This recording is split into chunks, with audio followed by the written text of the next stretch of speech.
Assalamualaikum warahmatullahi wabarakatuh. Waalaikumsalam. Alhamdulillahirabbil alamin wa sallallahu alaihi wa sallam ala nabiyyina Muhammadin wa ala alihi wasallam wa ba'du.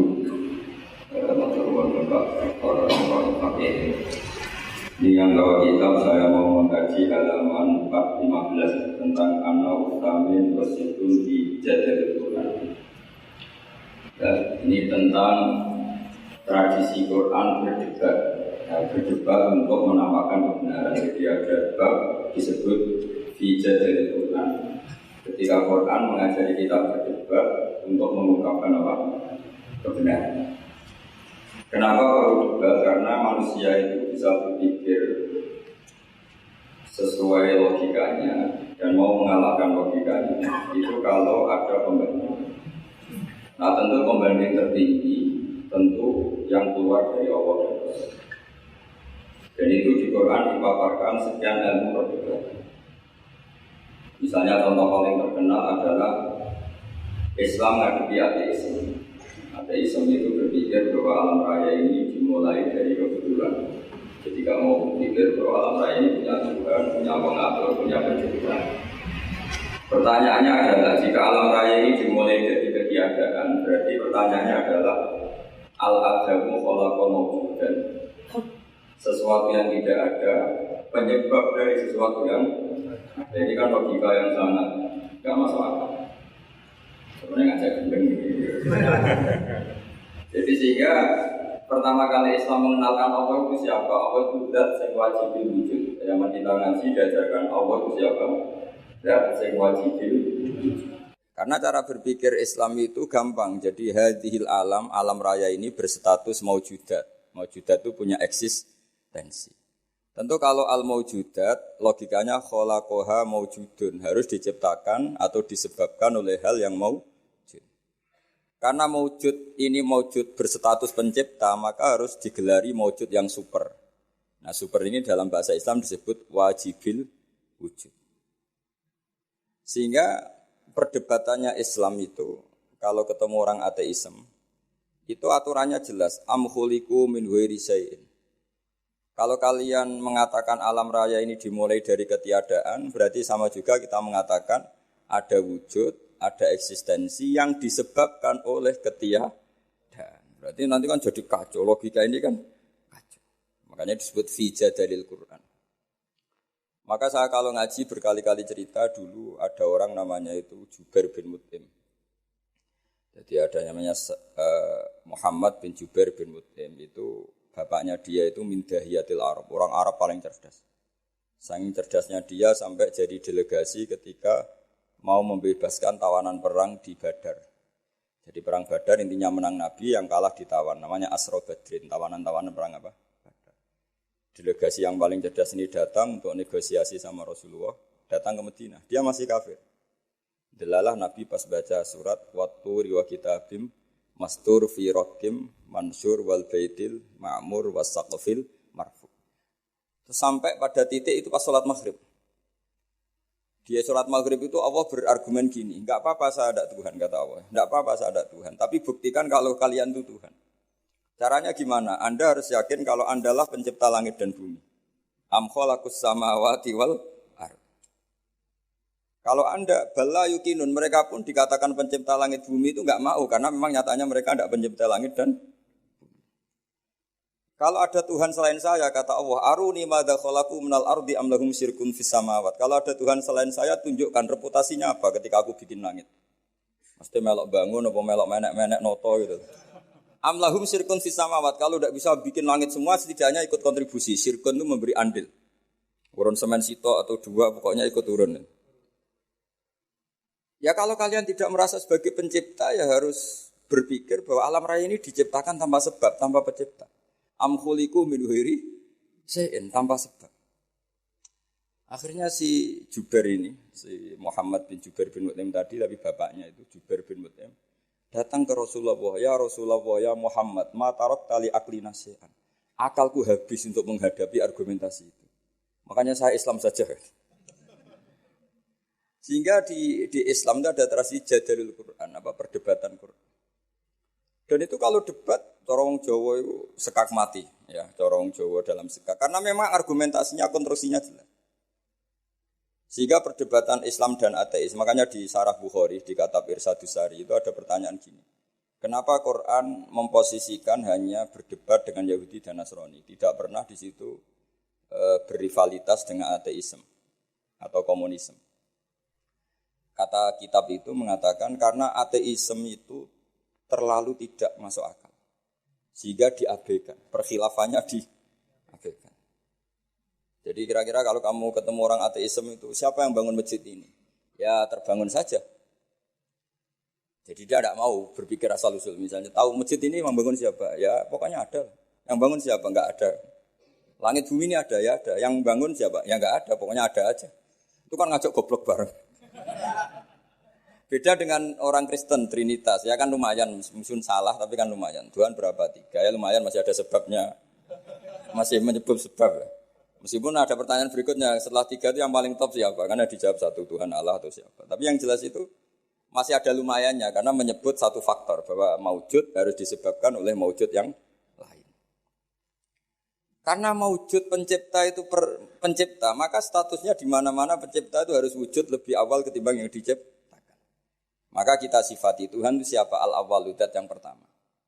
Atau dalam bahasa keseharian disebut Al-Qadim, zat yang pertama. Karena yang menciptakan itu super, maka enggak boleh terkalahkan. Maka disifati al-baqa atau al-akhir. Karena kalau dia terkalahkan artinya tidak super. Maka disifati al-awwal al-akhir. Karena wujudnya ketika enggak ada apa-apa, maka Tuhan ini harus bersifati qiyamuhu binafsi. Kalau dalam bahasa Quran disebut al-qayyum, yang berdiri sendiri, yang eksistensinya tidak butuh makhluk lain atau perangkat lain. Karena kalau butuh perangkat lain berarti pertanyaannya Allah dan yang dibutuhkan dulu mana? Dulu Allah. Tapi kan dia tidak bisa hidup tanpa yang dibutuhkan. Berarti dulu mana? Dulu yang dibutuhkan. Kalau dulu yang dibutuhkan, ya ini saja yang Tuhan, kan lebih dulu. Nah, makanya itu enggak boleh. Harus dikatakan Al-Qayyum. Maka dalam ayat kursi disebut Allahu la ilaha illa huwal hayyul qayyum. Terus la ta'khudhuhu sinatu wala naum. Allah itu enggak boleh ngantuk, enggak boleh tidur. Nanti kalau kamu maksiat nunggu pas Allah tidur, kan jadi masalah itu. Kalau maksiat jam segini, kenapa? Kan Allah pas tidur. Kan kacau. Itu jadalil Quran. Jadi Quran itu kalau bikin logika itu gampang, mudah.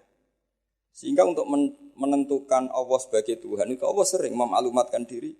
Kalau kamu ngaku sebagai Tuhan, aruni madza khalaqu minal ardi, tunjukkan ke kami. Aru itu dari kata ari, aria, aru. Jadi tunjukkan ke kami. Madza khalaqu minal ardi, reputasi Tuhan-Tuhan kamu itu ikut apa ketika bumi tak ciptakan? Lalu reputasinya juga ketika langit tak ciptakan, reputasinya apa?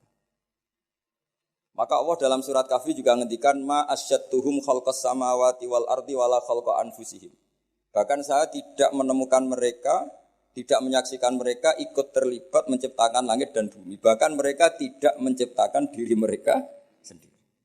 Misalnya Isa atau Yesus, dia sendiri tidak bisa menciptakan dirinya sendiri. Lalu kok jadi Tuhan itu gimana? Sudah gitu tanggal lahirnya jelas di bumi.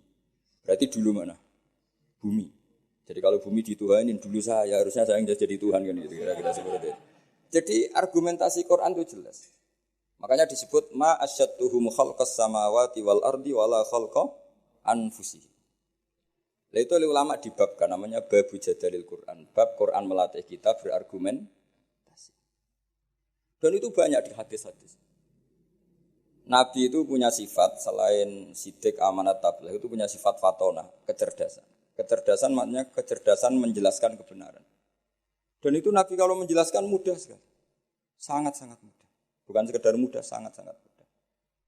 Karena sahabat itu ya punya mindset. Mindset itu cara berpikir. Kita semua juga punya mindset. Tapi kadang mindset itu salah. Seperti saya misalnya. Saya ini di kursi berarti terhormat apa enggak? Ya enggak jelas. Melihat saya di atas kayak terhormat. Tapi melihat disuruh-suruh Pak On itu enggak keren sama sekali. Jadi kan statusnya makmur, diperintah.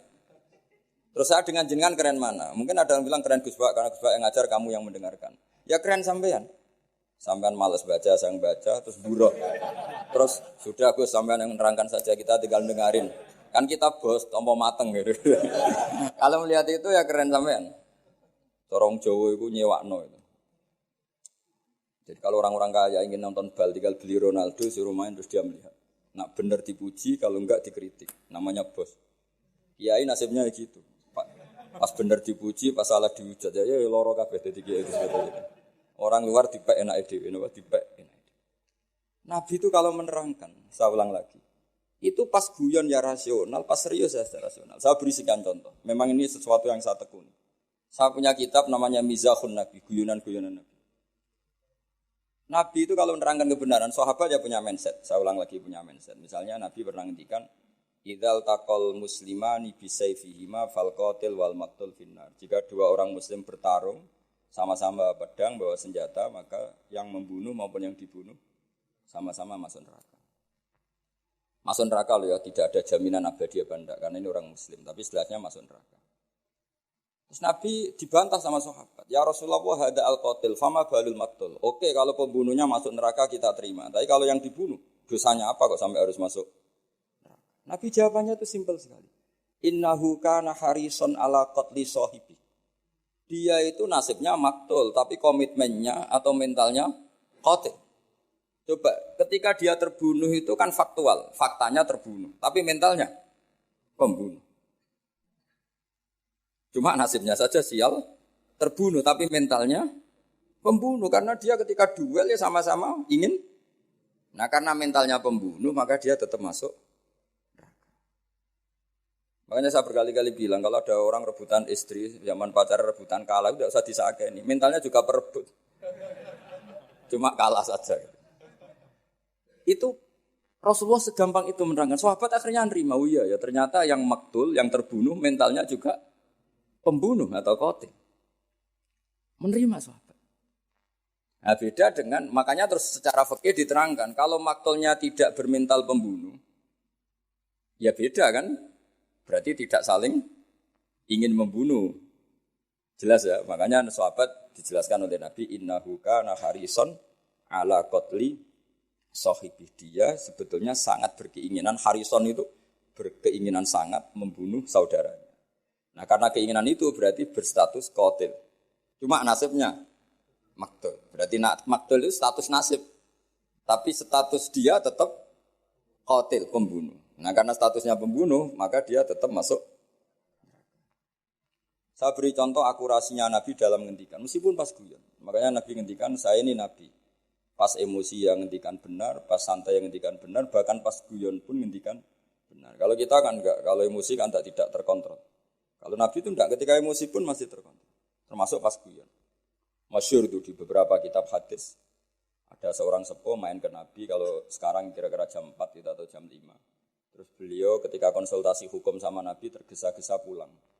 Ditanya, kenapa kamu tergesa-gesa pulang? Tadi saya ke sini jalan kaki ya Rasulullah. Sehingga kalau saya pulang agak sorean nanti saya keburu huru bisamsi, matahari terbenam. Nabi dengan rileksnya bilang, la ahmilan naka alibni napa. Karena ini perempuan tua. Dan nanti tak pinjemin anak unta saya.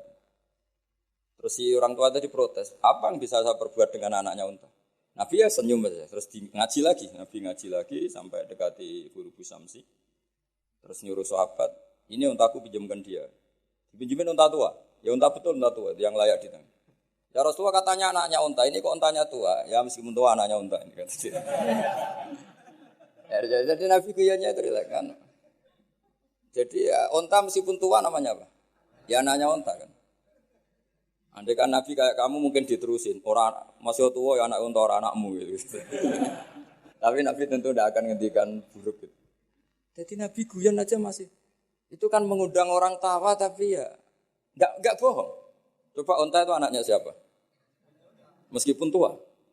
Tapi pikiran kita kan kalau anaknya unta itu kecil. Yang nyuruh gitu itu siapa? Makanya dalam dunia kiai itu suka kelakar. Memang itu bagian dari kiai. Mungkin kalau orang yang enggak ngerti dunia kiai. Saya ini anaknya kiai, cucunya kiai, buyut-buyut saya kiai. Jadi kelakar itu kayak kewajiban. Dulu kalau kiai di kota sebagian itu iskal. Banyak kiai kota yang tanya saya, kenapa Gus kiai alim itu kok seneng guyon? Saya tanya, kamu tanya apa gugat? Kalau tanya tak jawab, kalau gugat enggak. Tanya Gus. Begini cara berpikir kiai ini, maaf ya ini mungkin beda. Kalau adat kiai itu gini, masyarakat itu kan menyimpan segudang pertanyaan agama. Dan itu malu kalau kita terlalu wibawa. Segan. Kiai itu kan sudah alim. Orang walim itu bawaannya wibawa. Kalau enggak kelakar itu orang enggak berani tanya. Sehingga memang kiai harus punya sisi rileks. Supaya yang tergumpal pertanyaan berani mengutak. Meskipun harus punya sisi aura karisma untuk menjaga wibawa agama. Dan kiai itu bisa semua, ya kadang karismatik, kadang guyon. Ya seperti kita ngadepi anak istri kan gitu, kadang kita wibawa di jam belajar. Tapi kalau sampean wahai blojo terus wibawa istri tidak berani, bisa gak ada masakan gitu. Ada saat kita harus kelakar. Makanya Rasulullah itu saking seringnya kelakar itu sampai orang tanya itu urusan pribadi sekali. Ya Rasulullah tadi saya hubungan suami istri, hubungan intim, lalu tidak keluar mani, tidak inzal. Saya harus gimana? Harus wajib mandi enggak? Itu ditanyakan. Karena Nabi kalau sekali rileks, sekali kelakar itu, sekali guyon. Itu sahabat halal pribadi saja ditanyakan. Andai kan Nabi terlalu wibawa, maka hal-hal harian yang terkait suami istri tidak terkuat. Sampai ada seorang perempuan ngaji itu tanya, ya Rasulullah kalau perempuan bermimpi keluar mani gimana? Itu perempuan pinggirnya itu menghujat, kamu itu bikin kita malu di depan Rasulullah. Masa gitu ditanyakan. Nabi rileks jawab, innallaha la yastahi minal haq. Allah itu tidak malu membicarakan sesuatu yang hak. Jadi itu kenapa kiai-kiai itu jaga energi guyon. Karena kalau sampean memang bisanya guyon, mau tidak mau harus guyon. Itu karena tadi untuk menjaga energi. Makanya ada cerita di hadis. Yadhakur robbu ila salasati nafarin. Allah itu tertawa melihat 3 kelompok. Ada orang Bedui tanya dari belakang. Ini hadis di Sunan Ibnu Majah. Termasuk kitab 6 yang mu'tamadah. Al-Kutubus Sittah al-Mu'tamadah. Di antaranya adalah kitabnya siapa? Ibnu Majah. Yaitu Bukhari, Muslim. Siapa lagi? Abu Dawud, Tirmidzi, Nasai, Ibnu Majah. Itu sudah sesuai kelasmennya. Al-Muqaddam tentu Bukhari. Setelah itu apa? Muslim, Abu Dawud, Tirmidzi, Nasai, Ibnu Majah. Terus ada yang menambahkan musnadnya Ahmad bin Hanbal. Itu di situ orang Bedui langsung bilang gini. Awayat hakur robbu ya Rasulullah. Masa Tuhan itu tertawa? Iya, kadang ya tertawa. Ya tentu dengan makna yang layak bagi Allah Subhanahu wa taala. Enggak usah bayangkan tawanya kayak kamu. Terus kata si Arabi tadi, idzan lanna dimamin rabbin yadhaku khairan. Kalau gitu kita tidak akan kehilangan kebaikan dari Tuhan yang mau senyum. Makanya kalau Tuhan mau senyum pasti baik. Makanya si Arabi tadi terus bilang gini, ya Rasulullah, saya tuh gak suka kalau nanti dihisab bapak saya. Kenapa? Bapak saya kadang masih ngomel-ngomel. Ininya dihisab Allah langsung. Kenapa? Karena Allah lebih arhamur rahim. Jadi dulu itu Nabi itu mensuasanakan ngaji itu rileks. Sehingga kadang Nabi itu ya didebat dengan sesuatu yang Nabi sendiri kaget. Misalnya Nabi pas khutbah itu masyhur. Khutbah nerangkan kiamat. Ya pas khutbah Jumat nerangkan kiamat. Ada orang Bedui yang gini, ya Rasulullah jenengan ngomong kiamat terus tapi enggak jelas tanggalnya. Itu lalu mata sa'ah kiamat itu kapan? Kamu bicarakan terus tapi enggak jelas tanggalnya. Mata sa'ah kiamat itu kapan? Bagi Arabi tadi ini orang aneh ngomong kiamat kok enggak jelas tanggalnya. Paling enggak 2012 kan itu. Saya dulu itu sampai ditanya sama Gus-Gus itu ya sampai kiai-kiai. Gus nego kiamat teng pundi pas kiamat 2012. Tak jawab, ya nunggu di sini ngopi sama saya kata saya. Ya karena saking enggak yakinnya masa kiamat ada tanggalnya. Mata sa'ah. Terus Nabi itu terus saja khutbah. Sahabat yang di belakang itu beranalisis. Oh Nabi tidak dengar. Lam yasma. Ada yang analisis, enggak dengar tapi enggak berkenan. Karena pas khutbah kok ditanya. Berarti 2 analisis. Lam yasma. Nabi enggak ngerespon karena enggak dengar. Yang kedua menganalisis kariha maqal. Nabi memang enggak berkenan ketika khutbah kok dicela pertanyaan. Tapi akhirnya diulang lagi. Arabi itu pede. Sampai diulang 3 kali. Akhirnya Nabi jawab. Wah ini kalau enggak dijawab ngomong terus ini orang itu. Ngomong Bedui itu. Akhirnya Nabi tanya. Kamu siapa yang tanya kiamat kapan? Saya Rasulullah, kiamat kapan? Kau bicarakan terus tapi enggak jelas tanggalnya. Nabi balik tanya. Ma'atattalah. Lalu persiapan kamu apa kalau terjadi kiamat?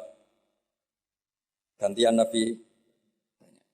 Jawabnya Arabi tadi, fa wa ma'atattalah kabira salatin wala siyamin walakinni uhibbuka. Ya kalau saya ya enggak ada persiapan Nabi. Salat saya standar, puasa standar enggak lebih. Tapi saya mencintai kamu ya Rasulullah. Terus masyhur itu jadi hadis populer almar'u ma'aman ahabba, sebagian riwayat anta ma'aman ahbab. Makanya riwayat itu kenapa masyhur begitu populer karena dikatakan Nabi ketika ngendikan di depan umum. Itu sahabat yang membenci Arabi ini, Bedui ini, jadi mencintai semua. Kemarin mangkel karena enggak sopan. Tapi barokahnya Arabi tadi Nabi ngendikan almar'u ma'aman ahabba. Sebagai riwayat yukhsarul mar'u ma'aman ahabba. Ada redaksi lain anta ma'aman ahbab. Bahwa kamu nanti di akhirat berserta orang yang kamu cintai. Pokoknya sahabat senang, kita tidak akan punya amal kayak Rasulullah. Kita tidak akan sesoleh Rasulullah. Tapi kita mencintai Rasulullah. Dan barokahnya mencintai itu kita berharap nanti bersama Rasulullah. Kan gak mungkin rombongan Rasulullah malaikat-malaikat berani macam-macam. Kan kalah kelas. Misalnya kamu masuk ruangan mana-mana bersama rektor, masa diaudit, ada keperluan apa, kan gak berani tanya. Rasulullah itu afdalul khalqi. Jika kalau kemana-mana dipimpin Rasulullah pasti malaikat gak ngecek. Masa rombongan Rasulullah ditanya, Nabi ini berapa masuk surga enggak, yang bener aja kan enggak. Kan enggak berani. Kan sungkan ketuanya apa? Sungkan ketuanya. Padahal nanti itu yaumanat kullu unasim bi imamihim. Semua orang dipanggil itu berdasar ketuanya. Yang repot punya ketua enggak jelas. Ketuanya aja enggak jelas surganya apalagi anak. Tapi kalau kita ikat ketuanya Nabi kan. Makanya dalam kitab-kitab wali ini ada kitabnya. Sampai boleh percaya boleh tidak, tapi jelas ada kitabnya. Ali radhiyallahu anhu itu pernah minta sama Allah, ya Allah beri saya hak mukasyafah, hak bisa melihat alam gaib. Karena saya ini mangkel, mangkel itu artinya mangkel Jawa itu kan tidak harus benci. Orang sekeren Umar itu kan terkenal zaman di dunia itu temperamental, gampang marah. Setiap orang pernah dibentak, kenangannya orang sama Umar pernah dibentak. Terus dia mangkel sama Sidina Ali, mangkel Jawa. Jajal wani nyetak malaikat Taurah. Makanya itu aja itu. Hanya dia minta, ya Allah saya ingin kasaf itu ngalami satu mukasyafah. Melihat Umar ketika ngadepi Mungkar Nakir. Mungkar Nakir datang dengan penampilan kayak gitu, digambarkan Ali itu. Ainahu kal kidril ghali. Matanya itu kayak apa itu? Hidron itu apa itu mana itu? Yang dipakai masak itu, kendil itu apa periuk ya, periuk yang menganga. Wah, senang Sayyidina Ali. Malaikat karena datang dengan penampilan gitu senang karena ingin melihat groginya Umar. Itu cita-cita terbesarnya tuh lihat groginya Umar.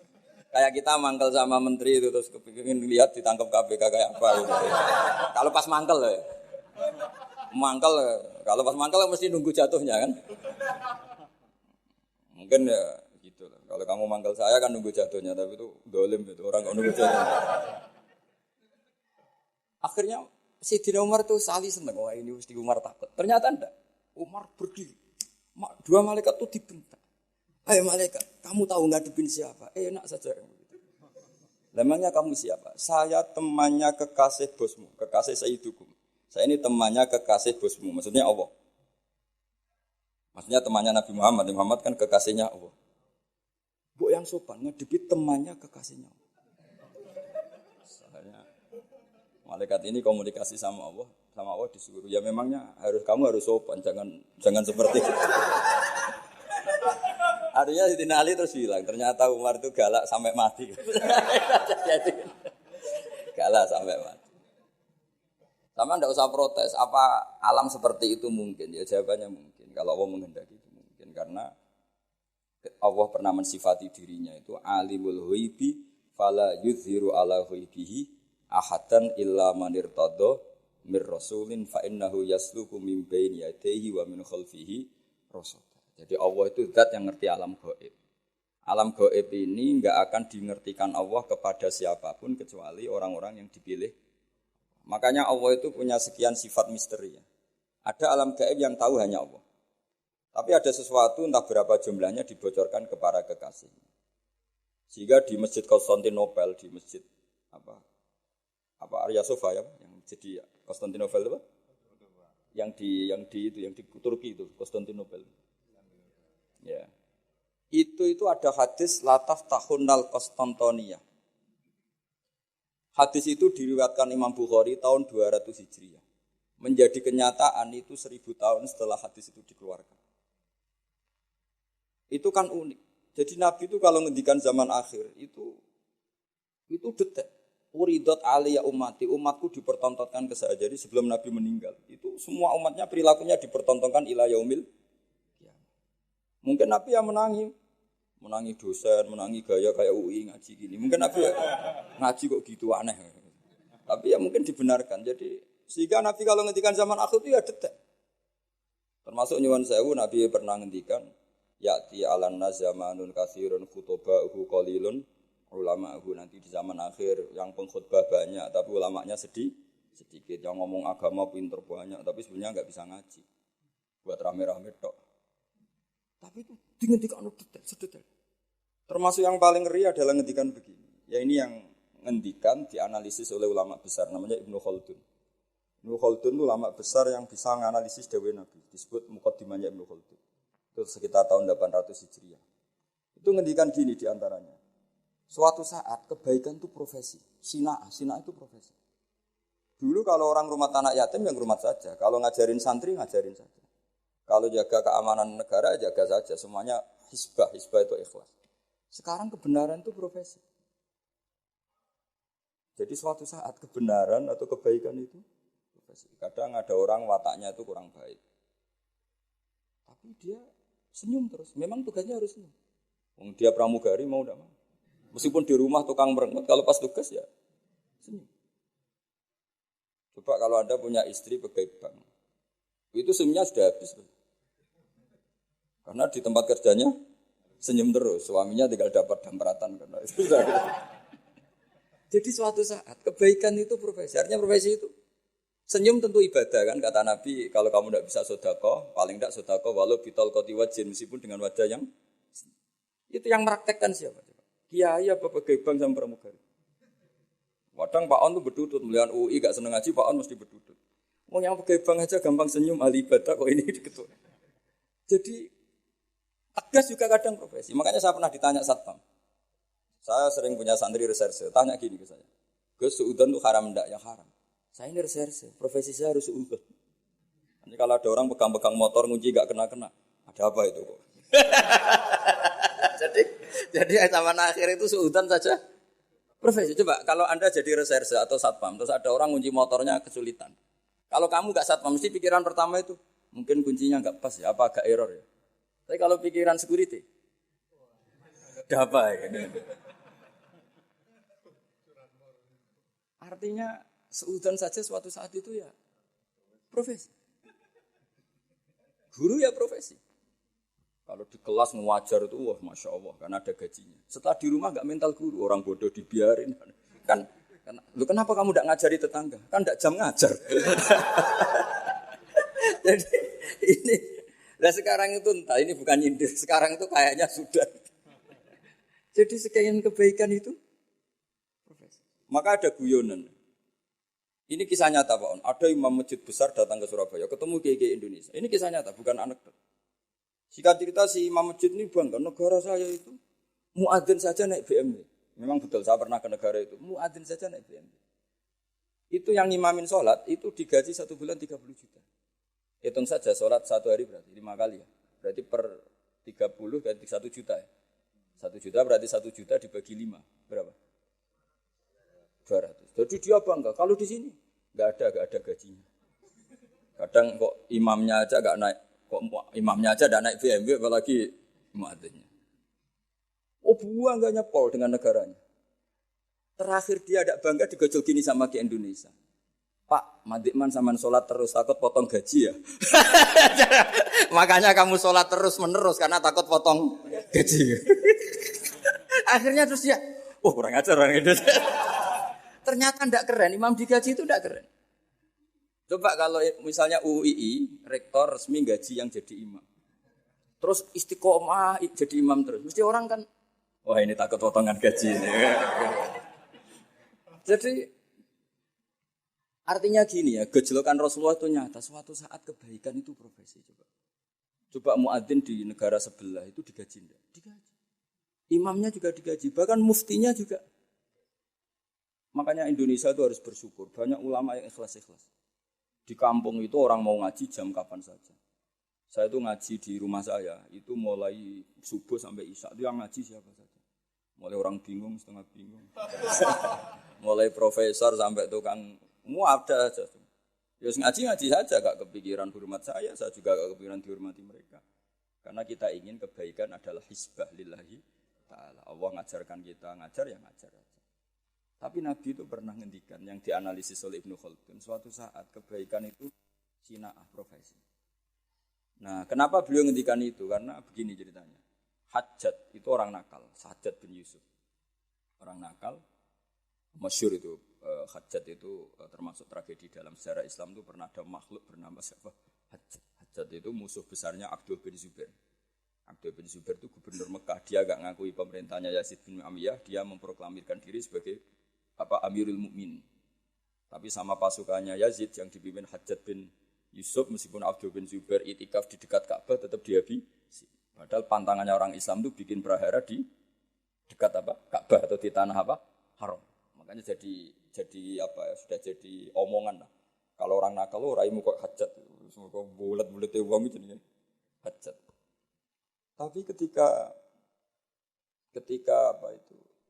ditanya ke Abdul Khaldun setelah 700 tahun dari peristiwa itu, Hajjat itu anaknya guru, kenapa dia begitu? Jawab Abdul Khaldun lucu. Ya gurunya guru profesi, bukan guru pengajar. Artinya beda. Makanya ini sekaligus kita menasihati diri kita sendiri, menasihati dosen, menasihati pegawai UI semuanya. Profesi itu harus dibawa sampai rumah, sehingga menjadi status. Enggak boleh kita hanya profesi dosen, hanya ngajar di jam ngajar. Kita harus status. Status kita memang pengajar. Ketemu desa tertinggal ya kita ngajar, di kampus ya ngajar, di kampus ya kita bermental guru, di rumah ya bermental guru, di kampus ya bermental kiai, di rumah juga bermental kiai. Kita di yayasan yatim piatu ya sayang yatim piatu, di rumah tanpa ada yang gaji juga sayang. Lama-lama kalau profesi kan gini, di yayasan itu dia sayang sama yatim piatu karena digaji di situ. Ketemu yatim di rumah dibiarin. Kenapa? Kan enggak tugas saya. Nanti lama-lama tim SAR gitu. Kalau ditugaskan di mana serius, kalau enggak ditugas ada orang kelab, Barno kan enggak bagian saya. Wilayah saya kan Jakarta, ini tenggelamnya kan di Jogja. Jadi kacau semua kalau berdasar teritorial profesi. Itu Nabi sudah mengingatkan, kalau kamu jadi orang baik, berbaiklah karena hisbah. Bahwa dunia modern mengharuskan ada wilayah teritorial, ya monggo itu bawaan modern. Misalnya saya tim SAR Jakarta, oke, wajiban saya utamanya di Jakarta. Tim pemadam kebakaran Jakarta tentu paling pokok Jakarta. Tapi kok suatu saat saya pulang kampung, tanggo saya kebakaran, terus diam aja. Kan tugas saya tentu ya harusnya enggak gitu. Keahlian saya tentang itu tetap harus kita ikut memberi kontribusi. Jadi ini contoh-contoh betapa Rasulullah itu luar biasa. Sampai fenomena yang ada pada umatnya sampai akhir zaman itu dihentikan. Makanya di hadis banyak uridat alayya ummati. Dipertontonkan, diperlihatkan olehku umat-umatku perilakunya. Makanya banyak hadis di Bukhari, di Sahih Bukhari ada hadis dalailun nubuwah. Itu semua hadisnya Nabi tentang fenomena yang Nabi gak menangi. Tapi itu akhirnya nyata ila yaumil kiamah. Termasuk zaman itu Konstantinopel itu pusat salibis. Tapi Nabi sudah menduga la taftahunnal Konstantiniyah. Kamu suatu saat pasti akan mengalahkan Konstantinopel. Itu sekian ratus tahun baru Pangeran Fatih yang bisa membuka Konstantinopel. Dan Nabi ngendikan itu detail sak warna kudanya. Lebih ngeri lagi, lebih seru lagi itu. Ngendikan kepada orang, ada sahabat itu pendek Pak, enggak ganteng, namanya Suroko bin Jusum, ada yang baca Jaksum. Itu Nabi kalau gojlok Suroko itu lucu. Suatu saat kamu itu memakai mahkotanya Kaisar Gedung Putih. Gedung Putih itu istilah dulu sebetulnya, Al-Qasrul Abyad. Jadi yang di Amerika White House itu sebetulnya niru istilah di Ibrani. Di Jordan itu ada daerah yang batunya semuanya putih. Ya saya ulang lagi, Syam itu dalam bahasa kitab itu memasukkan Palestina, Israel, Lebanon, Syria, Jordan. Itu orang dulu bilang Syam. Ya saya ulang lagi itu semuanya dulu istilahnya Syam. Makanya subhanalladzi asra itu ke Syam. Syam dengan makna Baitul Maqdis itu di Israel atau di Palestina. Saya mengatakan Israel ini Israel bahasa ulama loh ya, bukan Israel nation negara Israel. Ya sudah, kamu Suroko suatu saat akan memakai mahkotanya Kaisar Al-Qasrul Abyad. Kaisar mana itu? Syam. Zaman itu, saya ulang lagi ya, Sam itu dalam genggaman Romawi. Ya makanya kalau Quran bilang Romawi itu bukan Vatikan Italia itu enggak. Pemerintahan Timur Tengah yang dicaplok Romawi. Makanya ada hulibatir Rum fi adnal ardi wa hum min ba'di walafihim. Sahilibun itu bukan Romawi Italia, apa kekuasaan Romawi karena Sam zaman itu dicengkeram apa? Romawi. Sehingga enggak ada Islam di situ. Sudah. Jadi kayak Mokhal. Zaman itu Kaisar Romawi yang bercokol di mana? Sam. Itu kekuasaannya itu meliputi Syria, tadi ya Palestina, Israel, Jordan, pokoknya semua negara. Suraqah itu ya percaya tapi yes, Nabi yang ngendikan. Ya. Dan lucunya ngendikanin Nabi itu saat paceklik kelaparan, yaitu enggak makan 3 hari karena diembargo di perang Khandaq. Ada batu besar yaitu yang enggak bisa dipecahkan sahabat ketika gali Khandaq. Terus akhirnya enggak bisa dipecahkan padahal mau gali dan bisa dalam kalau batu ini terpecahkan. Akhirnya mereka matur ke Nabi, ya Rasulullah ada batu yang enggak bisa dipecahkan. Nabi dengan santainya minta kapak yang dibawa sahabat. Coba kapak kamu bawa ke sini. Diambil, terus Nabi baca apa, enggak tahu. Terus kalau saya tahu kamu tuntut ijazah Gus gitu. Makanya saya pura-pura enggak tahu. Nanti kalau saya tahu mesti pikirannya sampean gitu. Akhirnya di kapak Nabi itu ada sinar yang sampai tembus Al-Qasrul Abyad. Kata Nabi, dan itu uniknya semua sahabat melihat. Kamu tadi melihat apa kira-kira? Melihat Jordan kira-kira gitu. Gampangannya gitu. Suatu saat nanti kamu akan menguasai Jordan. Terus kamu Suraqah yang pakai mahkotanya Raja Jordan, Raja Kaisar. Ya sudah hanya gitu saja. Setelah itu Nabi wafat, Abu Bakar mimpin, tidak ada penaklukan itu. Era Umar mimpin, itu Sam itu dikalahkan oleh pasukan Umar. Dikalahkan oleh pasukan Umar itu rajanya keplayu coro Jawa. Mahkotanya itu jatuh. Mahkota dari emas, dari intan. Akhirnya dipakai Suraqah. Lah itu dicerita-cerita itu Suraqah itu disuruh coro mbak-mbak itu suruh catwalk, disuruh jalan-jalan, ditertawa-tawain. Karena enggak pas dengan wajahnya. Tertawa-tawain. Wah, enggak pas, apa-apa gojlek. Dipakai ngalor gitu. Setelah dipakai beberapa kali, kata Umar, copot Suraqah. Itu bagian dari ghanimah harus kita bagi rata. Atau kita jadikan sebagai aset Baitul Mal. Suraqah bantah, bukankah Rasulullah ngendikan kalau ini yang pakai saya. Jadi itu jatah saya kata. Coba kayak apa Rasulullah ngendikan detail. Gitu. Mahkotanya nanti dipakai Suraqah. Padahal itu berapa puluh tahun dari Nabi ngendikan sampai itu menjadi kenyataan. Kayak apa Rasulullah? Makanya juga enggak tahu apa kalau Rasulullah tahu kita setiap ngajar harus tanda tangan, enggak tahu komentarnya. Ya semoga dimaklumi. Setiap habis khutbah juga itu enggak tahu. Tapi semoga tadi saya minta kalaupun kita punya profesi ngajar harus juga berstatus pengajar. Sehingga di rumah pun kita ngajar di mana-mana ngajar. Akhirnya Sayyidina Umar tuh saking alimnya ngendikan gini. Innama qala Rasulullah lital bisaha walam yakul litamlikaha. Nabi ketika itu ngendikan apa? Hanya lital bisa kamu yang makan. Walam yakul dan Nabi tidak ngendikan litamlikaha supaya kamu memiliki. Maka ini tetap milik Baitul Mal. Soal kamu makai, memang Nabi ngendikan makai, sudah pakai dulu aja. Setelah kamu makai ya sudah ini milik negara. Jadi Nabi yang ngendikannya zaman itu ya kamu makai, bukan kamu memiliki. Makanya Umar ingat betul loh ngendikane Nabi di depan umum. Innama qala Rasulullah lital bisa walam yakul litamlikaha. Nabi hanya ngendikan kamu makai bukan kayak apa Rasulullah. Makanya kalau melihat hadis Dalailun Nubuwah itu kadang kita malu karena sebegitu detail Nabi ngendikan fenomena zaman akhir termasuk jumlah penduduk. Suatu saat jumlah perempuan itu melonjak jauh di atas jumlah.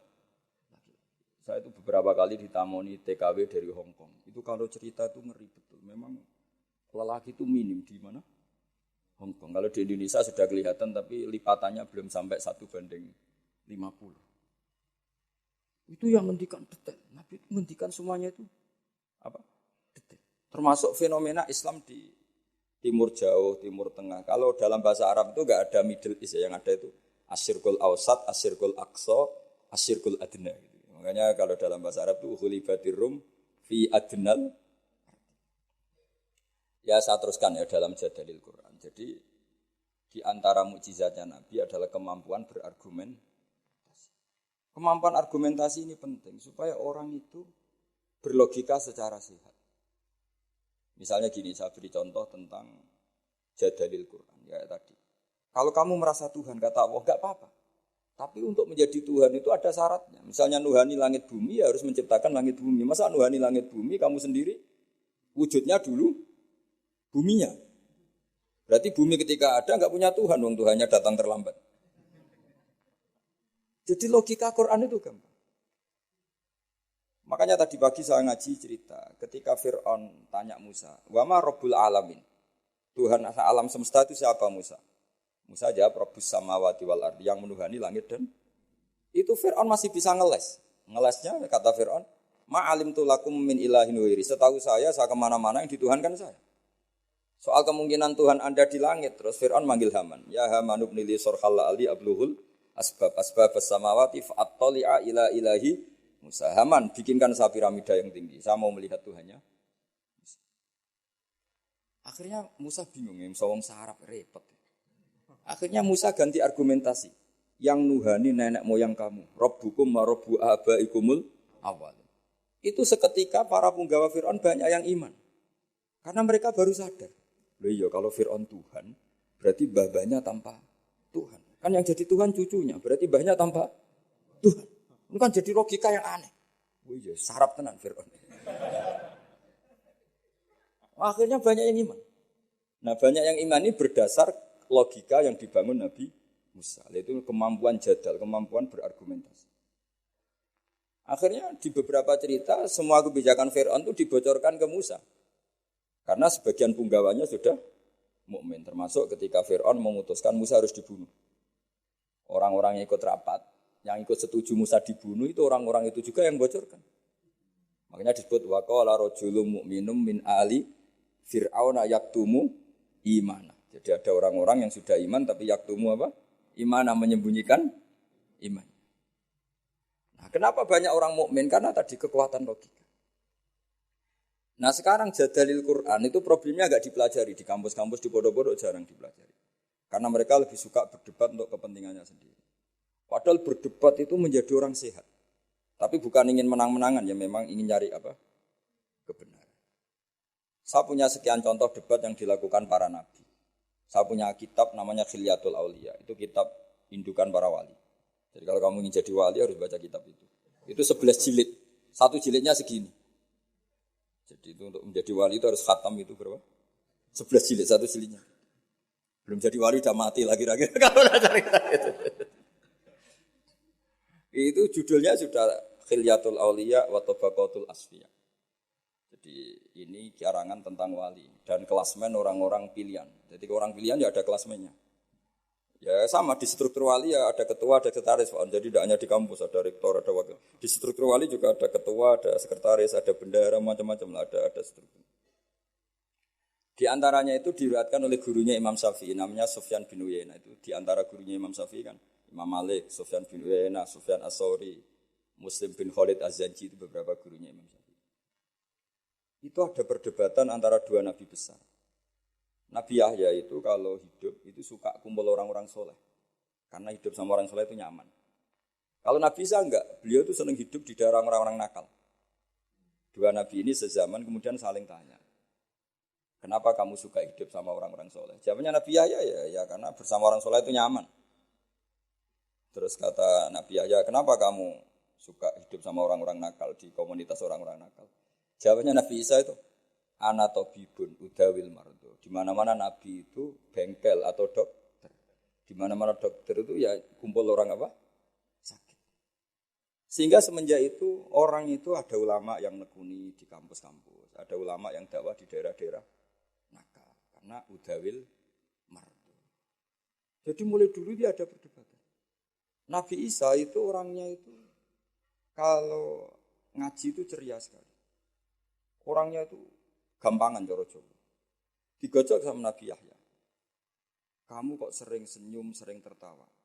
Ka'annaka ta'manu min makrillah. Seakan-akan kamu itu tidak kena adab saja. Kamu itu manusia, tetap potensi kena.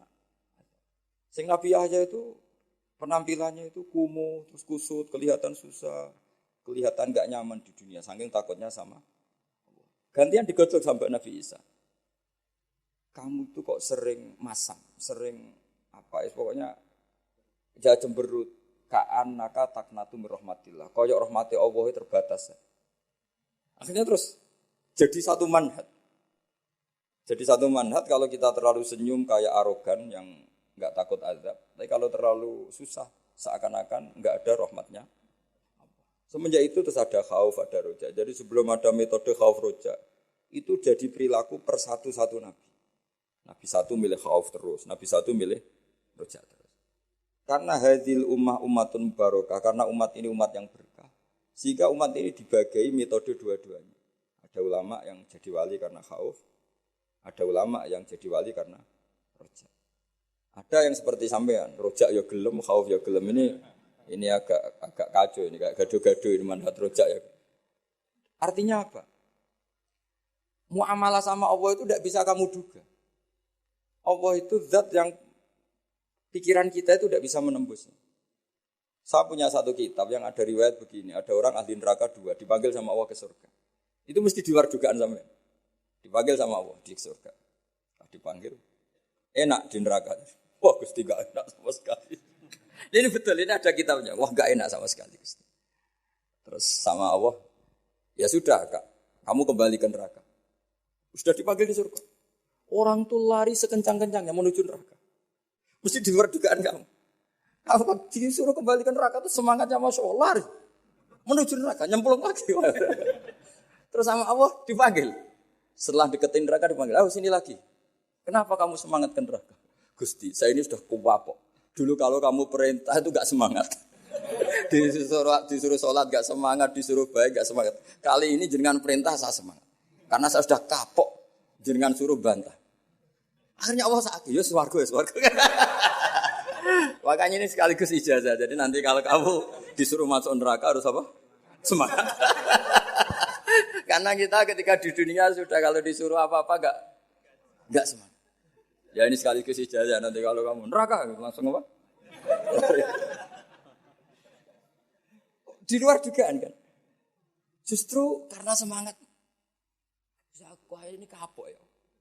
Karena ketika di dunia engkau memerintahkan papa itu saya tidak semangat melakukan. Maka kali ini saya akan apa? Semangat. Ternyata sama Allah dipanggil. Ya sudah di surga aja. Yang kedua enggak. Sudah kamu sekarang kembali ke neraka. Itu tolak. Langkah 1 noleh lagi. 3 noleh. Pokoknya. Terus tanya sama Allah. Kenapa kamu tolak? Bukannya tak suruh ke neraka. Ya Allah, saya itu gak ngira. Ketika engkau manggil aku ke surga. Gak pernah ngira kalau engkau nyuri lagi ke neraka. Akhirnya sama Allah, sudah di surga aja. Karena barokahnya husnudzon. Jadi ini ijazah dua-duanya. Jadi pilihannya itu kamu lari spring itu yang atau apa? Tolak. Saya tidak tahu ijazah ketiga ini dulu dipraktekkan nanti itu apa?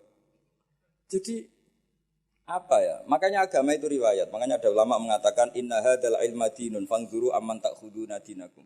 Agama itu, ilmu itu riwayat, maka kamu cari riwayat itu.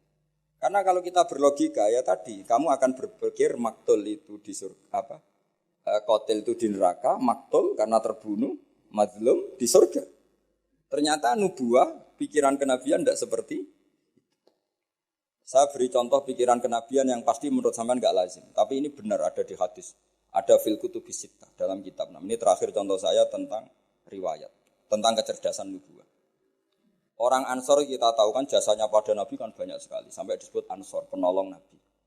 Jasanya Masya Allah. Tapi ketika Nabi ngalami futuhat, setelah menaklukkan Mekah, setelah Nabi kaya, setelah Nabi mapan. Semua fasilah Nabi itu dikasihkan orang-orang yang barusan masuk Islam. Yang notabene tidak berkontribusi sama. Itu ada satu orang dikasih kambing, itu Mabinal Jabalen. Itu ada yang ngitung 4.000 kambing. Sampai 2 gunung itu penuh. Gunung Arab kamu tahu kan kayak Uhud kan. Antara gunung satu ada gunung yang lain. Tapi gunung Arab ya enggak kayak gunung Merapi ini enggak ya. Makanya dulu kalau perang itu kata Nabi pemanah di atas gunung. Jangan sampai turun. Karena manah dari atas gunung sampai ke bawah itu kena masih mati. Kalau gunung Merapi ya ngeleyang panahnya itu. Karena gunung di Arab itu ya kayak gunung Uhud loh Pak. Kita naik kan paling nggak sampai segini aja nggak sampai. Jadi gunung di Arab jangan bayangkan kayak. Makanya kalau perang yang di atas manah itu musuhnya masih mati atau masih sakit. Kalau dari Merapi mana ke bawah separuh aja enggak. Sehingga kata Nabi yang pemanah tetap di atas gunung. Jadi ya gunungnya seperti itu ya, tidak sampai apa? Tidak sampai tinggi. Terus sahabat-sahabat Ansor itu ada di antara sahabat ya, bukan orang Ansor saja termasuk orang Muhajirin. Itu kalau gendong cucunya itu Pak, itu apa jentiknya cucunya itu dilebok-lebokno di geger, di punggung. Dan itu mbahnya sengaja kalau ngajak anak cucunya itu enggak pakai baju. Ketika ada yang tanya, itu bolong karena apa? Kullu dzalika lidifa'an Rasulillah. Jadi ketika perang Uhud, semua panah tentu kan ngarah Nabi ya, karena orang kafir kan ngapain mateni sahabat kalau bisa mateni Nabi. Itu sahabat cara Jawa itu nangkis panahnya Nabi itu sampai seperti itu. Ada ditangkis pakai geger, ada yang pakai tangan.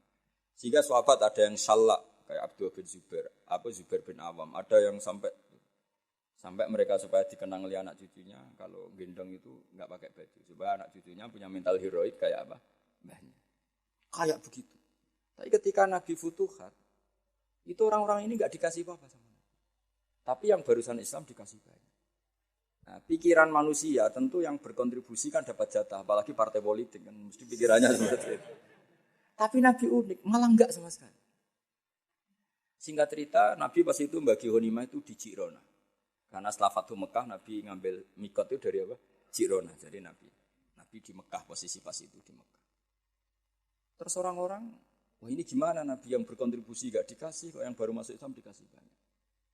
Nabi dengar itu, akhirnya mereka dikumpulkan. Orang-orang Ansor dikumpulkan. Ya Masyarul Ansor.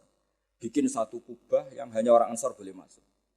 Akhirnya Nabi mengumpulkan seperti ini, dikumpulkan. Ini sudah orang Ansor semua? Ya sudah ya Rasulullah. Nabi itu cara berpikir begini. Ya Maksarul Ansor. Wahai orang-orang Ansor. Orang-orang tadi yang tak kasih kambing, tak kasih unta. Kemudian mereka kemana? Ya pulang setelah dapat unta dan mendapat kambing. Atar dona ayarji'anna sufisyati wal ba'ir watarji'una antum bi Rasulillah. Mereka setelah tak kasih kambing, tak kasih unta, mereka akan pulang. Dapat apa? Dapat kambing ya Rasul sama unta. Kamu dapat saya, nanti saya pulang kamu bawa ke Medina. Milih mana dapat saya sama dapat kambing? Wah ya milih dapat kamu ya Rasulullah. Itu satu. Terus Nabi mengingatkan mereka. Anda disetatuskan Allah sebagai pemberi agamanya Allah dan Rasul. Penyumbang. Terus mereka mendapat. Kamu senang mana? Gelar pemberi sama mendapat. Ya milih pemberi ya Rasul kan keren ya, makanya kamu tidak usah tak kembalikan. Biar mental kamu, status kamu indah tetap pemberi, penolong. Sementara mereka diberi, ditolong. Terus Nabi ngendikan al-yadul ulya khairum minal yadis sufla. Kayak apa Rasulullah bina sahabat? Semenjak itu orang Ansor meskipun Islam sudah menang, tetap mentalnya memberi. Ya sama lah kira-kira mentalnya sama negarawan. Mestinya mentalnya kan tanyakan apa yang kamu berikan negara.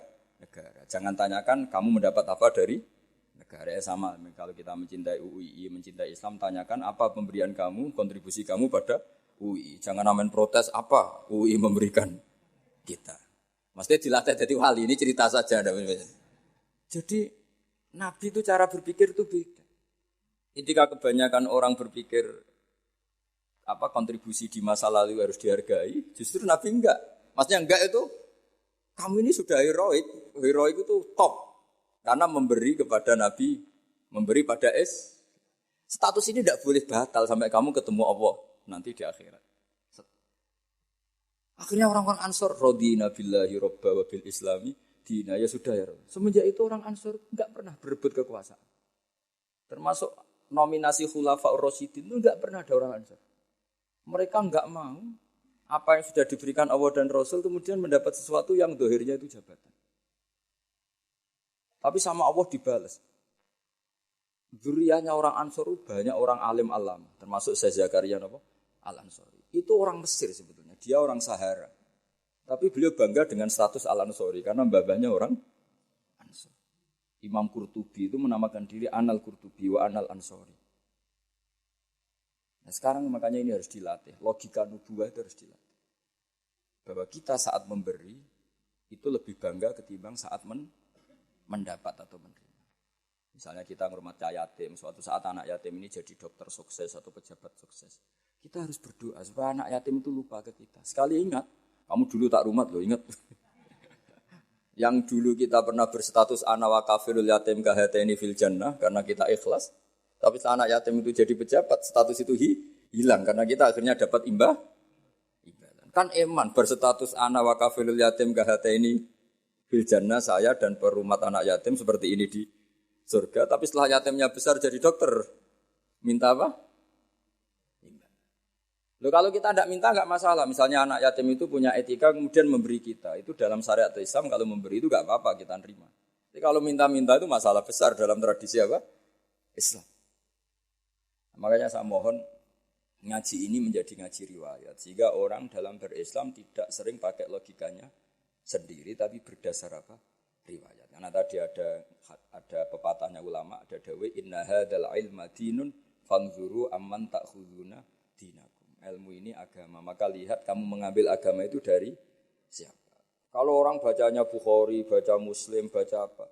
Dia pasti terbentuk oleh logika itu, oleh riwayat itu. Jadi kalau orang ngomong agama tidak pernah belajar Bukhari Muslim, ngomongnya tentang akalnya apa tentang riwayat? Akalnya dia tidak punya referensi. Kan dia tidak punya referensi. Tapi kalau dia baca banyak kan pasti terbentuk oleh sekian riwayat tadi. Tapi kalau enggak coba, kira-kira pakai apa? Misalnya gini, contoh gampang. Orang ada yang sholat di masjid terus gitu. Sholat sunat di masjid. Kira-kira kalau kamu berpendapat, orang itu orang baik apa enggak? Baik kan? Karena selalu sholat di masjid. Tapi Nabi enggak nyatanya. Nabi malah negur orang itu. Hei kamu, kenapa selalu sholat di masjid? Ya Rasulullah, karena masjid tempat terbaik. La taj'alu buyutakum maqabira. Jangan jadikan rumah kamu jangan jadi kuburan. Rumah kamu harus dapat jatah apa? Sholat. Jangan semua kebaikan kamu dihabisin di masjid. Nah itu riwayat. Sehingga kita disunatkan selain sholat maktubah, qobliyah, ba'diyah, sebaiknya sebagian dilakukan di rumah. Supaya rumah kamu ada nur sholat, dapat cahaya sholat. Andai kan tidak ada riwayat, pasti kita sependapat dengan tadi. Masjid tempat terbaik untuk sholat, maka sholat di rumah, di masjid, di rumah tinggal makan sama bentrok sama istri kan gitu. Tapi tidak, ternyata Nabi menegur, masyhur itu, la taj'alu buyutakum maqabir.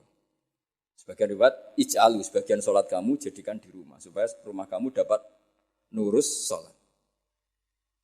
Itu kalau gak riwayat gak bisa, karena kalau gak riwayat kan, wah rumah itu ribet. Istri kadang ngomel, anak rewel, gak pas kalau untuk ibadah. Mesti logika kita kan seperti itu. Tapi riwayat mengatakan tidak demikian. Makanya anak-anak saya itu senang, karena ya tadi kenangannya, bapak paling habis datang sholat, habis ini baca Quran. Sehingga rumah itu tidak semua sana. Coba kalau sampean misalnya, sholat, wah biasanya habis dari masjid itu lapar, kalau gak disediain marah. Kan lucu kan habis masjid, suaminya takutnya ini, istrinya takutnya. Biasanya kalau habis tarawih kan capek. Di rumah mesti pertanyaan pertama, makan. Jadi makhluk aneh. Religius di masjid, di rumah garang. Tapi kalau sebagian sholat itu di rumah, misalnya witir di masjid 3 kali, oke lah ikut publik witir 3 kali. Itu ulama dulu sudah ada caranya. Kan ada orang yang tanya, saya ini kalau witir ikut di masjid 3 kali, lalu katanya Nabi kan witir harus sholat paling akhir kan. Ij'alu akhiru sholatikum witron. Terus ulama mulai dulu sudah jawab, kamu sholat lagi 1 rakaat di rumah, berarti menjadi 4. Setelah menjadi 4 berarti sudah sholat syaf'un. Terus kamu sholat lagi 2 sampai jumlahnya 11 atau 13. Kan ulama itu berdebat. Witir terbaik itu 13 apa? 11. Sebagian ulama mengatakan 11. Yang 2 itu berstatus ba'diyah isya. Tapi yang jelas tetap sebagian sholat itu di rumah. Makanya Nabi Musa didhawuhi Allah gimana? Waj'alu buyutakum qiblatau wa aqimus sholah. Rumah kamu juga harus sebagai kiblat dan harus menjadi tempat. Andai kan tidak riwayat, tentu kita membenarkan orang yang selalu sholat lama-lama di masjid. Tapi ternyata Nabi itu enggak. Kamu jangan gitu, rumah kamu harus dapat bagian sholat. Terus Nabi pernah ngendikan juga, ju'ilat lanal ardu kulluha masjidan. Semua buminya Allah, hakikatnya berstatus masjid. Rumah kamu kan ngenes. Mbok goni kowe mangkel. Bumi itu paling bangga kalau dipakai sujud sama Allah. Kemudian sujud kamu dihabisin di masjid, di rumah pas ngomel sama istri terus. Itu bumi yang di rumah kamu mesti ngomel juga. Ini orang tidak benar, kenangan sama saya ngomel terus. Tapi kalau sekali-kali kamu sholat di situ kan, wah, alhamdulillah ini waras orang ini. Terus kedua, semakin banyak tempat sholat, semakin banyak saksi. Tanah masjid bersaksi kamu sholat, tanah rumah bersaksi kamu sholat dan sebagainya. Itu tidak bisa kalau kita tidak baca banyak riwayat itu. Kalau adegan kita hanya pakai akal, pasti menjawab, ya bagus di masjid, kan sudah pas sholat ibadah di tempat ibadah. Ternyata cara berpikir nubuah ada seperti itu. Ya, saya kira demikian. Assalamualaikum.